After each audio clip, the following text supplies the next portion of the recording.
வணக்கம் மக்களே. திருச்சி மாவட்டம் திருவெரும்பூர் அருகில் உள்ள சோழமாதேவி ரேஷன் கடையை தான் தற்போது நாம் காண்கின்றோம். இந்த ரேஷன் கடை ஒரு பகுதி நேர ரேஷன் கடை. வாரத்தில் 3 நாட்கள் இயங்கும்.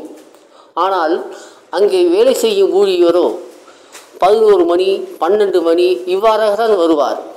ஜன நெருக்கடியில் அவர் எல்லோருக்கும் பொருள்கள் தராமல் சர்வர் ப்ராப்ளம் சுற்றி கொண்டிருக்கிறது, நெட்டு கிடைக்கவில்லை, இதை போன்ற குறைகளை சொல்லி 1 மணிக்கு சாப்பிட போயிடுவார்.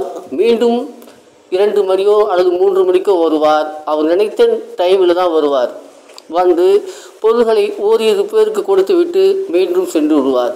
இதனால் மக்கள் பொருள் வாங்குவதற்கு 1 வாரம் 2 வாரம் காத்திருக்க வேண்டிய சூழ்நிலை ஏற்படுகின்றது. இங்கே இந்த ரேஷன் கடையை பாருங்கள். சில பேர் ஜாலியாக வந்து கல் அல்லது ஒரு வீணா போன குடம், பக்கெட்டு, துணி, கர்ச்சீப்பு இது ஏதாவது ஒரு இடம் பிடிப்பதற்காக போட்டு சென்று விடுவார்கள்.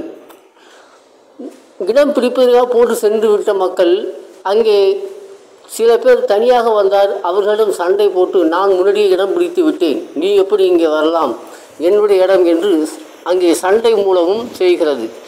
இதனால் தமிழ்நாடு அரசு இந்த மக்களுடைய நலன் கருதி முழு நேர ரேஷன் கடை ஒன்று திறக்கும்படி அப்பகுதி மக்கள் கேட்டுக்கொண்டிருக்கிறார்கள். நன்றி, வணக்கம். வணக்கம்.